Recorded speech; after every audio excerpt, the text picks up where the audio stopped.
함께 나누실 하나님 말씀은 창세기 12장 10절에서 20절까지입니다. 저와 여러분이 한 절씩 교대로 읽으시겠습니다.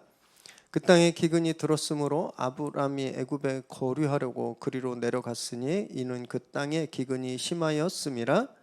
그가 애굽에 가까이 이르렀을 때에 그의 아내 사레에게 말하되 내가 알기에 그대는 아리따운 여인이라. 애굽 사람이 그대를 볼 때에 이르기를 이는 그의 아내라 하여 나는 죽이고 그대는 살리리니 원하건대 그대는 나의 누이라 하라. 그러면 내가 그대로 말미암아 안전하고 내 목숨이 그대로 말미암아 보존되리라 하니라. 아브라함이 애굽에 이르렀을 때에 애굽 사람들이 그 여인이 심히 아리따움을 보았고 바로의 고관들도 그를 보고 바로 앞에서 칭찬함으로 그 여인을 바로의 궁으로 이끌어 들인지라. 이에 바로가 그로 말미암아 아브라함을 후대함으로 아브라함이 양과 소와 노비와 암수 나귀와 낙타를 얻었더라. 여호와께서 아브라함의 아내 사레의 일로 바로와 그 집에 큰 재앙을 내리신지라. 바로가 아브라함을 불러서 이르되 내가 어찌하여 나에게 이렇게 행하였느냐? 내가 어찌하여 그를 내 아내라고 내게 말하지 아니하였느냐? 내가 어찌 그를 누이라 하여 내가 그를 데려다가 아내를 삼게 하였느냐? 내 아내가 여기 있으니 이제 데려가라 하고 바로가 사람들에게 그 일을 명하매 그들이 그와 함께 그의 아내와 그의 모든 소유를 보내 얻더라. 아멘. 오늘 우리에게 주시는 하나님의 말씀입니다. 한국 전쟁 때 아주 중요한 그런 변곡점이 된 작전이 있었죠. 다 아시겠지만 인천 상륙 작전. 이 인천 상륙 작전을 성공시키고 이 한국전의 흐름을 완전히 바꾸었던 분이 메가더 장군입니다. 우리나라뿐만이 아니라 세계적으로 정말 그 명장으로 기억되는 분이세요. 그렇게 훌륭하셨던 분도 망신을 당하셨던 적이 있습니다. 이불킥 했던 그런 순간이 있으셨는데 그분이 이제 원수가 되기 전에 전쟁에 참여하기 전에 육군학교 교장을 맡고 있을 때였습니다. 미국 국방위원들이 그 학교에 시찰을 나왔어요. 잘 교육을 받고 있는지. 이분이 이제 국방위원들한테 자기가 얼마나 이 학교를 위해서 헌신하고 군인의 의무를 다하고 있는지 그걸 좀 보여주기 위해서 자기 방을 이제 보여줬습니다. 근데 그 방에 아무것도 없고 야전 쇠침대만 딱 하나 놓여 있는 거예요. 그래서 자기가 비록 전쟁에 안 나갔지만 전쟁에 나가 있는 것처럼 이렇게 불편한 침상에서 매일 일주일 동안 자고 주일에만 내가 집에 갔다 온다 이렇게 이야기를 했습니다. 자기가 얼마나 검소하고 고생하고 있는지. 그리고 나서 이제 저녁에 만찬이 베풀어졌습니다. 이렇게 메가더 장군은 손님들이 오면 내오는 이제 금접시에 음식들을 이제 담아서 이렇게 대접했는데 만찬이 다 끝나고 정리하는데 접시가 한 개가 없어진 거예요. 금접시가. 요즘처럼 금도금한 게 아니라 진짜 금접시였는데 그래서 이거 틀림없이 국방위원 중에 한 명이 이쁘니까 가져갔나 보다 생각해서 이 접시의 행방을 묻는 편지를 다 이 국방위원들에게 보냈습니다. 며칠 후에 편지 한 통을 받았어요. 이런 내용이 적혀 있었습니다. 만일 장군님이 그날 밤 쇠침대에서 주무셨더라면 벌써 금접시를 찾으셨을 겁니다. 제가 접시를 모포 밑에 놓아놨기 때문입니다. 이 말한 거예요. 메가더 장군이 자기 일주일 내내 이 야전 침대에서 잔다고 하니까 국방위원 중에 한 명이 이게 진짜인지 알아보려고 금접시를 침대 밑에 넣어놨는데 못 찾고 있었던 거죠. 그 뭐예요? 거기서 안 잔다는 얘기죠. 얼마나 망신이었겠습니까? 자기가 정말 철저한 군인이고 검소하고 그렇게 충성을 다하고 있다고 이야기했는데 사실은 보이기 위한 거였잖아요. 아마 이 망신스러운 경험이 그를 좀 달라지게 하지 않았을까 이런 생각합니다. 그래서 이후에 정말 군인으로서의 어떤 그런 모습을 갖게 한 그런 계기가 아니었을까 그런 생각이 드는데 오늘 본문에는요 메가더 장군 못지않게 아브라함도 망신을 좀 당하고 있습니다. 말씀을 읽으실 때 굉장히 당황하실 거예요. 믿음의 조상입니다. 하나님의 특별한 부르심을 받았어요. 축복의 약속도 받았습니다. 그런데 오늘 그가 보여주는 모습은요, 정반대 모습이에요. 너무너무 비겁하고 초라한 모습입니다. 우리가 이 말씀을 함께 나누실 때 복을 이미 소유한 사람으로서 우리는 어떻게 살아야 세상에 망신당하지 않을 수 있는가, 함께 좀 살펴보는 시간 되시기 바랍니다. 10절 읽겠습니다. 시작. 그 땅에 기근이 들었으므로 아브라함이 애굽에 거류하려고 그리로 내려갔으니 이는 그 땅에 기근이 심하였음이라. 하란에서 아버지 데라가 죽자 하나님이 아브라함에게 너 아비 집 일가친족 고향을 떠나 내가 보여줄 땅으로 가라 이렇게 명령하셨죠. 아브라함 즉시 순종했습니다. 그래서 식구들을 다 이끌고 가나안으로 갔잖아요. 그곳에 가서 제단을 세우고 예배를 드렸어요. 그런데 큰 문제에 부딪힌 겁니다. 가나안에 정말 심각한 기근이 온 거예요. 가나안은 요단강을 끼고 있긴 했지만 기본적으로 광야 지대입니다. 그래서 농사를 짓기 위해선 비가 절대적으로 필요했거든요. 성경에 구약에 나오는 이른 비와 늦은 비 들어보셨죠? 이게 농사에 필요한 비입니다. 이 둘 중에 하나만 안 와도 농사를 지을 수가 없어요.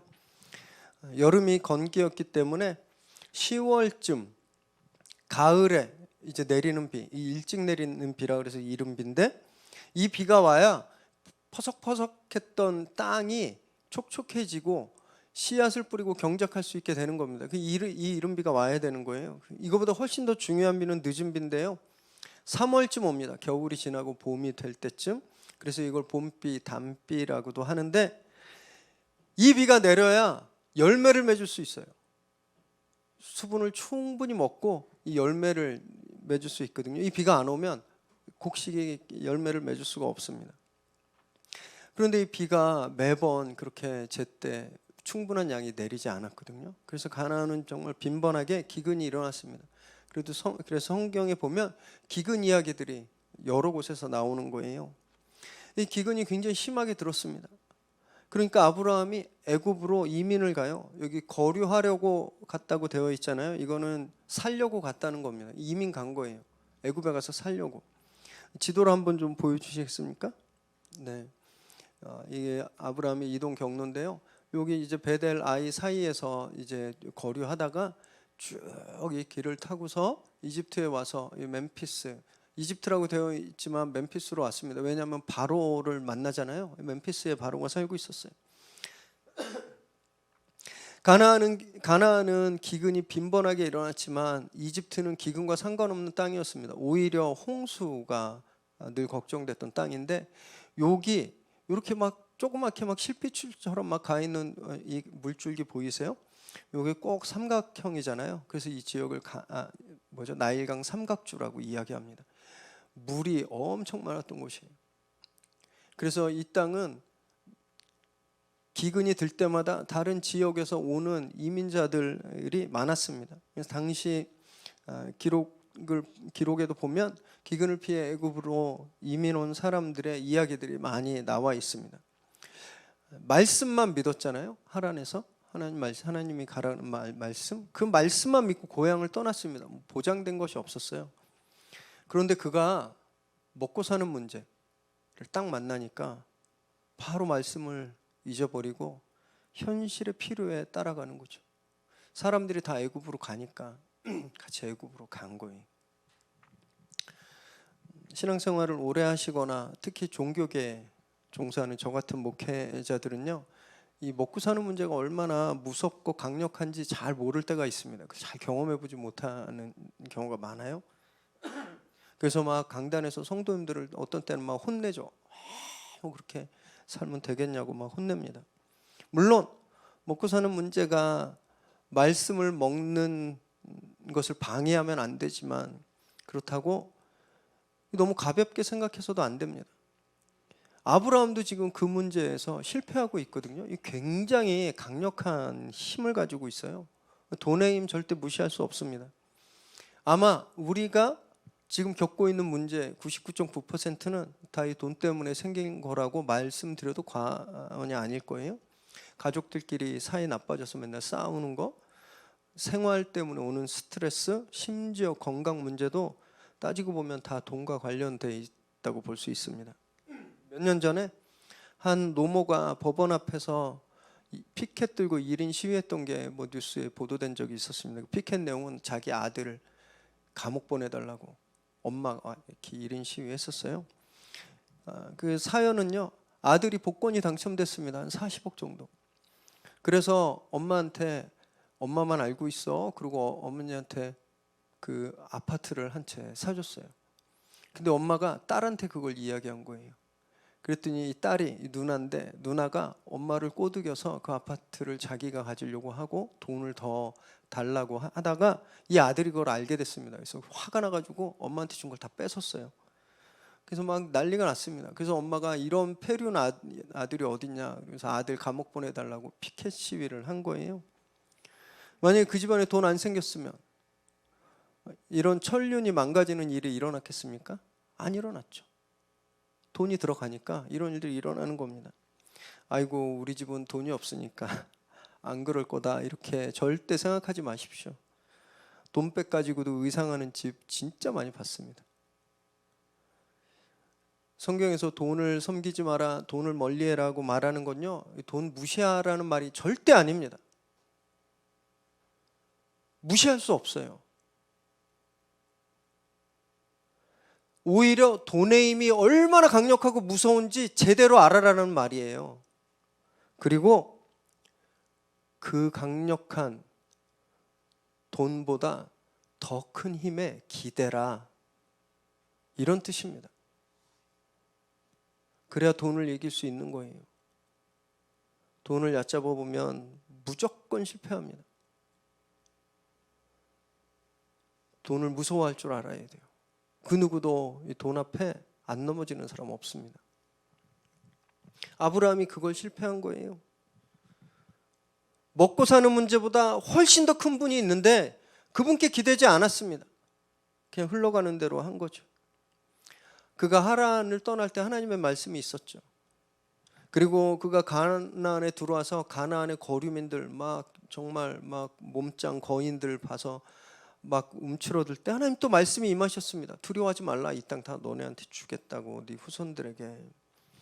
그래서 옮겨가는 곳마다 제단을 쌓고 예배드렸잖아요. 그런데 애굽으로 갈 때는 말씀도 없고 예배드리지도 않습니다.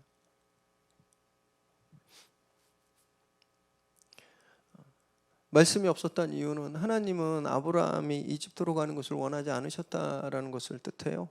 만약에 아브라함이 기근이 너무 심해서 막 주변 사람들이 다 이집트로 이민 갈 때 이 가야 되는지 안 가야 되는지 하나님께 물어만 봤더라도 하나님이 가지 말라고 말씀하셨을 겁니다.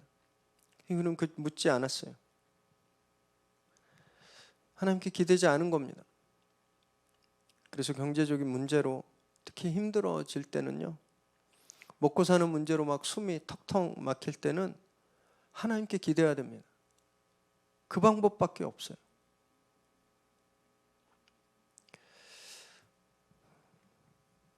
돈보다, 먹고 사는 문제보다 훨씬 크신 하나님께 기대는 저와 여러분 되시기 바랍니다. 그래서 우리 힘으로 불가능한 문제를 거뜬히 치워버리시는 하나님의 강력하신 그런 개입을 경험하게 되시기를 주님의 이름으로 축원합니다. 11절에서 13절 읽습니다. 시작. 그가 애굽에 가까이 이르렀을 때에 그의 아내 사레에게 말하되 내가 알기에 그대는 아리따운 여인이라 애굽 사람이 그대를 볼 때에 이르기를 이는 그의 아내라 하여 나는 죽이고 그대는 살리리니 원하건대 그대는 나의 누이라 하라. 그러면 내가 그대로 말미암아 안전하고 내 목숨이 그대로 말미암아 보존되리라 하니라. 애굽에 가까이 갔는데 아브라함 걱정거리가 하나 생긴 거예요. 그래서 황당한 제안을 아내에게 합니다. 당신이 너무 이쁘니까 애굽 사람들이 당신을 취하기 위해서 나를 죽이면 어떻게 되겠어? 그러니까 오빠하고 동생 사이라고 이야기하자, 이렇게 얘기하는 거예요. 너무 황당하죠. 근데 물론 완전히 거짓말은 아니었습니다. 반은 맞고 반은 틀리는 말인데 창세기 20장 12절 한번 읽으실까요? 시작.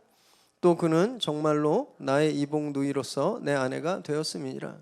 사라는요 진짜 아브라함의 이복 동생이었어요. 족보를 한번 데라의 족보를 좀 정리해 와봤는데요. 한번 좀 띄워주시겠어요? 네, 이게 데라의 족보입니다. 데라는 아들 셋과 딸 하나가 있었어요. 이 사레, 아브람, 나홀, 하란. 이 아브람이 사레와 이복 여동생과 결혼했고요. 이 나홀은 자기 형제 하란의 딸 밀가와 결혼합니다. 하란은 갈대아우로 있을 때 죽었고, 그래서 하란의 아들인 롯과 아브라함과 데라가 하란으로 나중에 가게 되죠. 이 나홀은 이미 갈대아우로 있을 때 하란으로 먼저 갑니다. 그래서 거기에 자리를 잡고 있었어요. 가계도를 한번 보세요. 이복 여동생과 결혼하고 조카와 결혼하고 이삭도 자기 조카와 결혼합니다. 리브가는 부드엘의 딸이었기 때문에 그리고 이삭의 아들인 야곱도 자기 조카와 결혼하죠. 자기 삼촌인 라반의 딸들과 결혼합니다. 당시 근친혼은 문제가 되지 않았습니다. 굉장히 흔하게 있었던 일이고 아브라함 이후에도 족장들이 다 저렇게 근친혼을 하잖아요. 이 족보에 따르면 사라는 여동생이기도 했습니다. 그러니까 그는 이 말을 하면서 나는 거짓말을 하고 있지 않아 이렇게 합리화했을 거예요. 여동생이긴 하니까. 그런데 지금은 여동생이 아니잖아요. 지금 자기가 결혼한 아내지 않나요? 하나님의 음성을 듣고 진짜 미지의 땅으로 모험을 떠난 그런 당당하고 용기 있는 모습은 여기에 흔적도 없는 겁니다.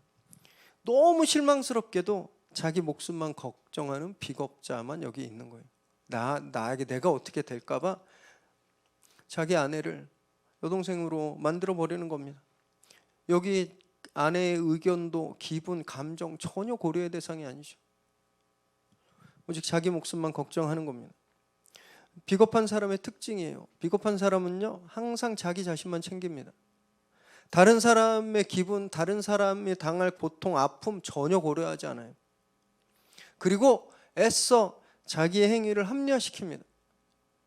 그리고 죄책감을 그 뒤에 감추죠. 나는 떳떳해 막 이렇게 생각하는 거예요. 믿음의 사람들도요 얼마든지 이렇게 추락할 수 있습니다. 은혜 받고 기적도 경험하고 복을 소유했다 하더라도 그럼 그 자체가 우리의 믿음을 담보해 주지 않는 거예요. 우리 죽을 때까지 멋진 모습으로 살게 되는 그런 프리패스가 아닙니다. 말씀에서 눈이 멀어지는 순간 세상 유혹에 혹하거나 세상의 공격에 겁을 먹는 순간 아브라함처럼 추락하게 되는 겁니다. 비겁해지고 나만 살피게 되고 다른 사람들은 나몰라라 하게 되는 거죠. 그래서 늘 말씀을 가장 가까이 해야 되는 겁니다. 정말 말씀을 가장 가까이 해야 돼요. 그래야 우리가 비겁하지 않게 살아갈 수 있게 되는 겁니다. 14절에서 16절 읽습니다. 시작. 아브라함이 애굽에 이르렀을 때에 애굽 사람들이 그 여인이 심히 아리따움을 보았고 바로의 고관들도 그를 보고 바로 앞에서 칭찬함으로 그 여인을 바로의 궁으로 이끌어 들인지라. 이에 바로가 그로 말미암아 아브라함을 후대함으로 아브라함이 양과 소와 노비와 암수 나귀와 낙타를 얻었더라. 아브라함의 우려가 이제 현실이 됐어요. 애굽에 들어가자 막 사람들이 사라의 아름다움을 칭송합니다. 얼마나 칭송했든지 바로의 귀에 들려서 바로가 초대하고 그리고 바로의 후궁으로 삼죠. 이끌어 들인지라는 말은요 아내로 맞아들였다는 뜻입니다. 후궁으로 삼은 거예요. 그래서 바로가 많은 재물을 준 겁니다. 결혼 지참금으로. 당시 풍습대로. 진짜 무능력하고 비겁하고 나쁜 남편이죠. 제 아내가 사라보다 훨씬 아름다운데 제가 팔았다고 생각해 보세요. 비난의 화살을 면할 수가 없겠죠. 우리 여기서 좀 궁금해져요. 얼마나 이뻤으면 사라가 궁금하지 않으세요? 이 사람 얼마나 이뻤으면 이랬을까? 진짜 우리가 TV나 뭐 영화에서 보는 막 이목구비가 반듯하고 뭐 팔등신의 그런 미녀여서 사람들이 이렇게 막 환호했을까? 어떤 분들은 진짜 그랬다고 생각해요. 진짜 그랬다고 막 논리를 핍니다. 진짜 그랬을까 한번 생각해 보면 좋겠는데요. 지금 사라가 몇 살인지 아실까요? 지금? 창세기 17장 17절을 한번 읽어보겠습니다. 시작. 아브라함이 엎드려 웃으며 마음속으로 이르되 100세 된 사람이 어찌 자식을 낳을까? 사라는 90세니 어찌 출산하리요? 하고, 나중에 저희가 살펴볼 건데 아브라함 100살 때 이 말을 속으로 한 거예요. 나중에 하나님의 아들을 낳을 거다라고 하시니까 속으로 내가 지금 100살이고 내 아내가 90인데 우리가 어떻게 애를 낳아, 이렇게 됐거든요. 그러니까 둘이 나이 차이가 몇 년이에요? 10살. 자, 아브라함이 하란을 떠날 때 몇 살이었죠? 75. 그러니까 하란을 떠나서 애굽으로 바로 갔다 해도 아브라함이 75세예요. 그럼 사라는 몇 살인가요? 65세. 그런데 가나안에서 몇 년 있다고 해보세요. 그럼 더 늙었겠죠. 지금 현재 사라는 최소한 65세 이상이에요. 65세, 70세.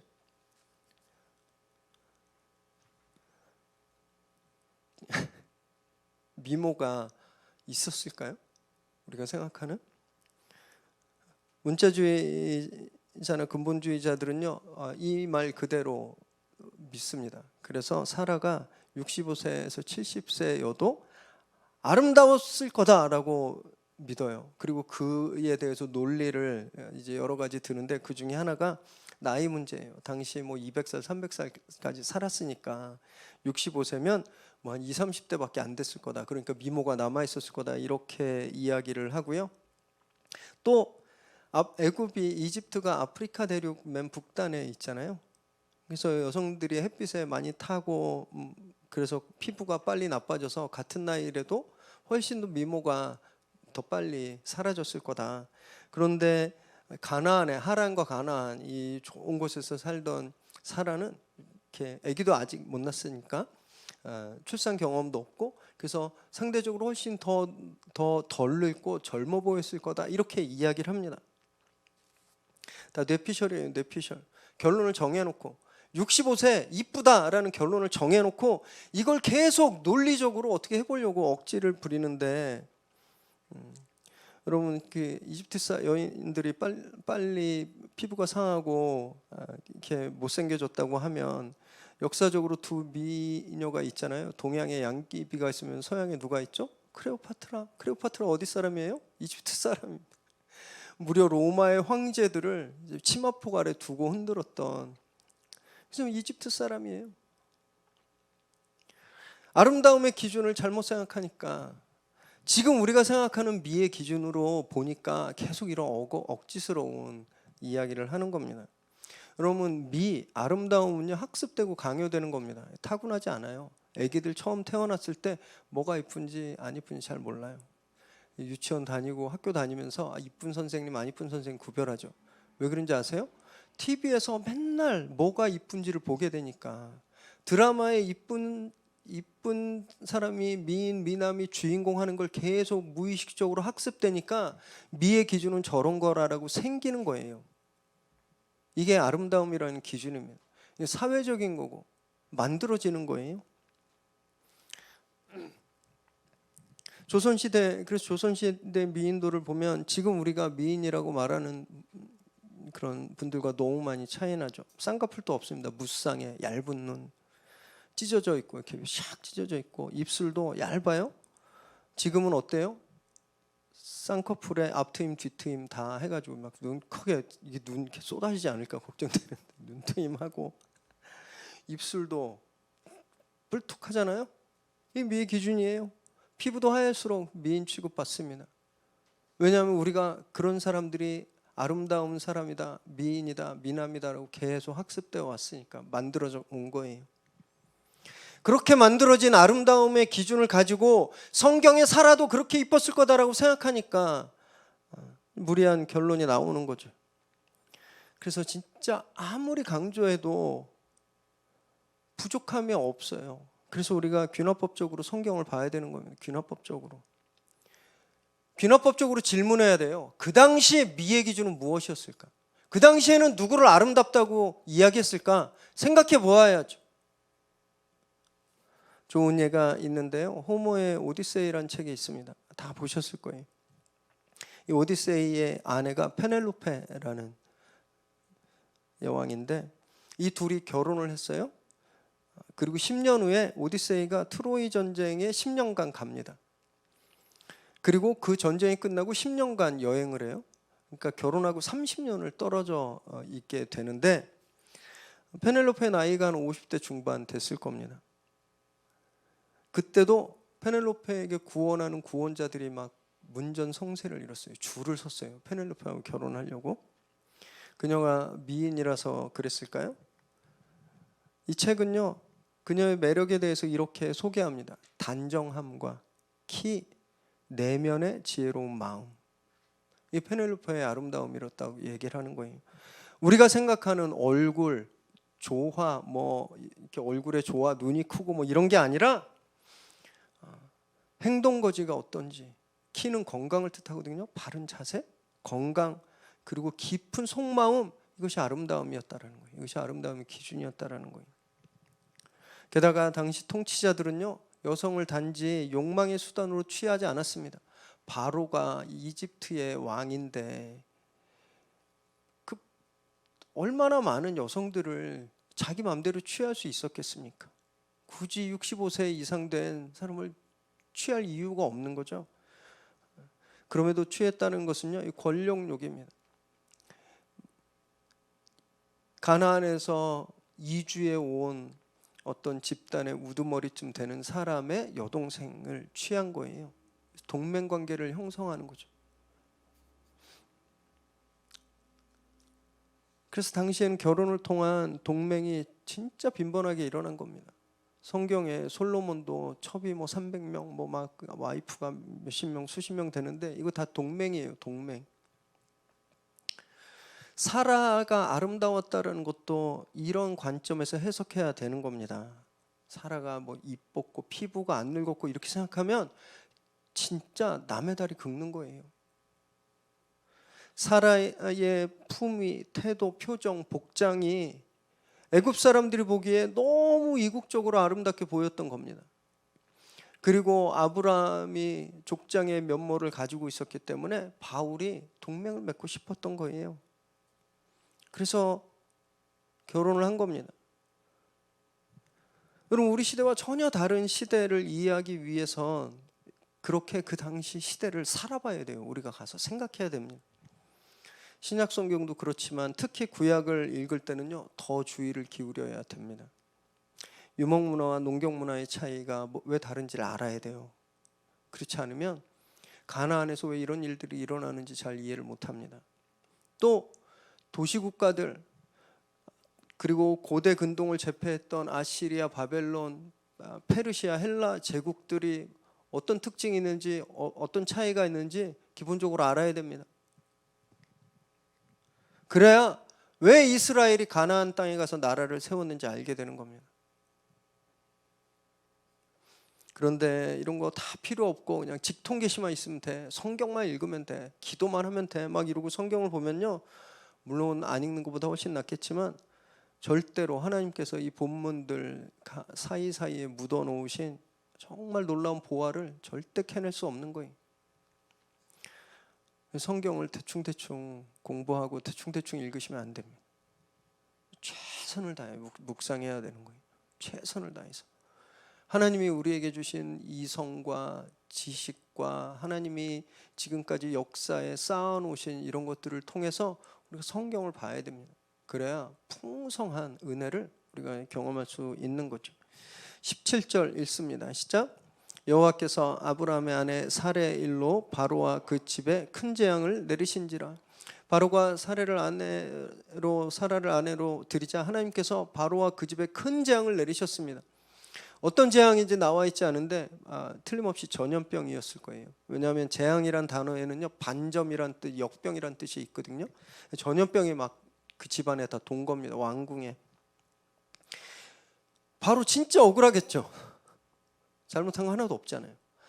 남의 아내를 뺏은 거 아닙니다. 아브라함이 자기 동생이라 그랬어요. 그래서 오히려 외국에서 이주해 온 사람과 사돈을 맺는 건 자기 입장에서 보면 선대한 겁니다. 왕과 사돈이 되는 거잖아요. 자기 입장에선 선대하고 환대했는데 이 일을 당한 겁니다. 전염병이 돌고 잘못한 게 하나도 없는데 그냥 아브라함에게 속았을 뿐이거든요. 근데 벌은 그가 받고 있는 거예요. 여러분, 이게 굉장히 중요합니다. 복의 통로가 되어야 하는 사람이 타락하면요, 복이 흐르는 게 아니라 저주가 흐르는 거예요.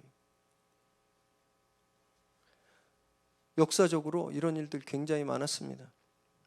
중세교회가 타락하니까 수많은 젊은이들이 십자군 전쟁에 가서 목숨을 잃었잖아요. 근대 와서 미국의 남침례교회가 타락을 하니까 아프리카 사람들 노예로 잡아오고 미국의 남북전쟁이 일어나서 많은 사람들이 죽임을 당했습니다. 20세기에 들어선 독일 교회가 타락하니까 나치가 힘을 얻게 되어 유대인과 장애인들, 집시들을 학살했고 전 세계를 불구덩이 속으로 몰아넣었습니다. 물론 정치경제학적으로 설명해낼 수 있겠죠, 이런 재난들을. 저는 이렇게 봅니다. 이 일들의 영적인 책임은 교회에 있다고 보는 거예요. 여러분, 그래서 우리 책임감을 가져야 됩니다. 정말 무한 책임을 가져야 돼요. 세계에서 지금 벌어지고 있는 참혹한 일들이 나와는 아무 상관없다, 모른 척하면 안 됩니다. 다 이거 우리 책임이구나 라고 느껴야 돼요. 그래서 통탄하고 그 일이 빨리 바로잡도록 정말 울면서 기도해야 되는 겁니다. 미얀마의 폭력 사태, 아프가니스탄의 탈레반의 그런 만행들, 또 지금 전쟁으로 큰 고통 당하고 있는 우크라이나 위해서 여러분, 우리 책임이라고 생각하고 기도해야 되는 겁니다. 그래서 우리가 기도할 때마다 이 나라들을 위해서 기도하잖아요. 오늘 기도를 멈추지 마시길 바랍니다. 18절 19절 읽습니다. 시작. 바로가 아브람을 불러서 이르되 내가 어찌하여 나에게 이렇게 행하였느냐? 내가 어찌하여 그를 내 아내라고 내게 말하지 아니하였느냐? 내가 어찌 그를 누이라 하여 내가 그를 데려다가 아내를 삼게 하였느냐? 내 아내가 여기 있으니 이제 데려가라 하고. 아마 어쩌면 하나님의 사자가 바로에게 말해 주셨을 수도 있고, 또는 애굽에도 주술사들이 있었으니까 이 사람들이 점치다가 그 하나님이 감동 주시는 것을 알아서 알게 되었을 겁니다. 그래서 바로가 모든 일의 이 진상을 알게 되자 아브라함을 불러서 심하게 질책하는 거예요. 어찌하여란 말이 3번이나 나오잖아요. 지금 막 분통이 터지고 있는 겁니다. 너무 억울하고 분통이 터진 거예요. 은혜를 원수로 갚냐? 지금 그러고 있는 겁니다. 아내라고 말했으면 내가 안 그랬지. 왜 누이라고 거짓말해서 지금 이런 일을 당하게 했냐고. 빨리 네 아내를 데리고 가라 소리치는 거예요. 아브라함 여기에 이제 입도 뻥끗하지 못하고 있죠. 변명도 못하고 사과도 못하고 있는 겁니다. 그냥 바로가 쏘아대는 대로 그냥 고스란히 받고 있을 뿐이에요. 복을 소유한 사람이 복대로 살지 않으면 늘 세상의 질타를 받습니다. 최근 들어 우리 교회들이 이렇게 아브라함이 책망받는 것처럼 세상으로부터 책망받는 일들이 참 많아졌어요. 화나고 억울하고, 또 왜 교회만 가지고 그래? 이런 마음 안 들겠습니까? 우리 다 그런 마음 들잖아요. 그래도 우리 아브라함처럼 유구무원해야 됩니다. 그냥 자기가 잘못했으니까 아브라함도 단 한마디 안 하고 그냥 고스란히 그냥 그 책망을 당하고 있잖아요. 우리도 우리 잘못 때문에 이런 일들에 대해서 그냥 변명하지 말고 그냥 그 책망을 그냥 다 받는 수밖에 없습니다. 대신 하나님 앞에서 조용히 스스로를 돌아보고 그 잘못들을 바로잡아야 하는 거죠. 세상에 책 잡힐 일 안 하는 게 제일 좋겠지만 우린 연약하잖아요. 그래서 혹시 실수하거나 잘못하게 되면 그 일로 책망받을 때 잠잠하시기 바랍니다. 막 변명하고 같이 너 나만 그래? 너는 안 그래? 막 이렇게 같은 수준으로 대응하지 마시기 바랍니다. 잠잠히 스스로를 돌보고 하나님 앞에서 자신을 바로잡는 저와 여러분 되시기 바랍니다. 20절 읽습니다. 시작. 바로가 사람들에게 그의 일을 명하매 그들이 그와 함께 그의 아내와 그의 모든 소유를 보내 얻더라.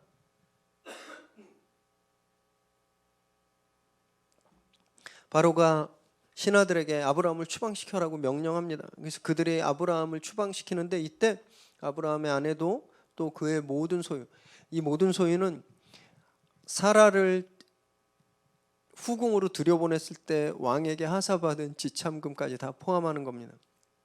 그걸 다 뺏고 보내도 현찮았을 텐데 그것까지 다 주고 추방시켰어요. 오늘 이 애굽으로 갔다가 이 나오는 아브라함의 스토리가 좀 익숙하지 않으세요? 뭔가 좀 닮았다, 들어본 것 같고 막 그러지 않으세요? 출애굽기에 아주 딱 축소판입니다. 출애굽기의 축소판. 야곱 가문도 기근을 피해 애굽으로 들어가거든요. 그리고 430년 후에 이스라엘 백성들 때문에 온 애굽이 전염병과 고통에 휩싸이죠.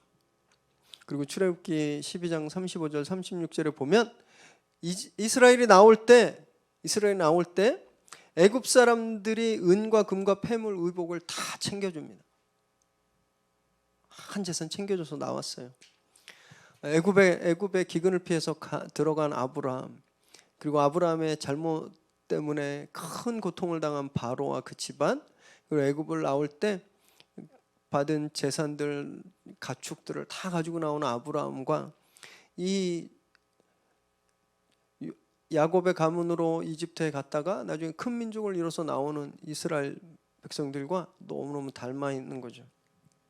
아브라함의 이야기는 이스라엘을 구원하실 하나님의 거대한 서사시의 예고편이라고 할 수 있습니다. 오늘 이 내러티브에서 범인은 단 한 명이죠. 단 한 명. 아브라함입니다. 그 사람 한 명만 잘못했어요. 그리고 이 사람 때문에 모든 사람들이 다 피해자가 됐죠. 다시 가나안으로 올라가면서 발걸음이 어땠을까요? 어떤 기분이었을까요? 와, 나 재산 많이 늘었네 이러면서 갔을까요? 수치심 때문에 진짜 고개를 들지 못했을 겁니다. 아내한테 너무너무 미안해서 밥 달라는 말도 못했을 거예요. 밥 차려주라는 말도 못했을 거예요. 그리고 내가 왜 그랬을까? 후회로 가득 차지 않았겠습니까? 무엇보다 저는요, 그가 나 다시는 하나님 떠나지 말아야지 이런 다짐을 했다고 저는 생각합니다. 그래서 다음 주에 보겠지만 그가 가나안에 가서 끊어졌던 예배를 다시 드려요. 이런 다짐들을 하면서 다시 가나안으로 갔겠죠. 그러면 다시 이런 일 안 하겠다고 생각하지 않나요? 그래 또 합니다. 20장에 또 자기 아내를 여동생이라고 그래요. 똑같은 문제로. 그랬더니 아들도 닮아요. 26장에 보면요, 이삭이, 아마 이삭의 이야기는 저희가 시즌 3에서 하게 될 텐데 이삭도 자기 아내를 여동생이라고 말합니다. 자기 아버지하고 똑같이. 예배를 떠난 삶은 비참한 결과를 피할 수가 없어요. 예배를 성공해야 수치를 면하거든요. 그런데 한번 예배드렸다고 믿음이 계속 상승세로 가는 거 절대 아니라는 겁니다. 또 실패할 때가 오고 또 위기가 온다라는 거예요. 같은 실수를 반복할 때도 있다라는 겁니다.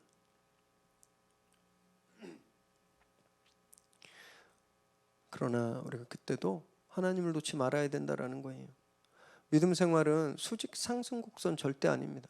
이 쌓인 곡선이 업다운이 있습니다. 오르락 내리락이 있어요. 마치 롤러코스터처럼 올라오고 내려가는 것이 있습니다.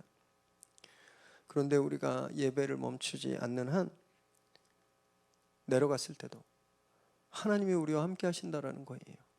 그때 우리가 회복되는 겁니다.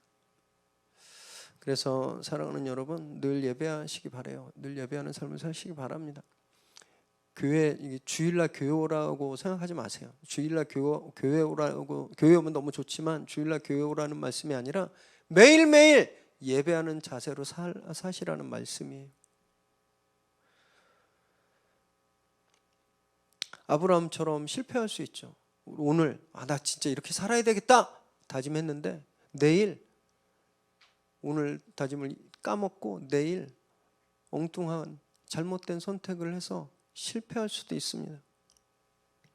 하지만 말씀을 붙들고 있는 한, 우리가 예배하는 한 우리는 갱신되고 회복되는 거예요. 말씀을 삶의 중심으로 두시기 바랍니다. 그리고 말씀으로 우리 앞에 오는 이런 문제들, 우리의 연약함들을 다 이겨 나아가는 저와 여러분 되시기를 주님의 이름으로 축원합니다.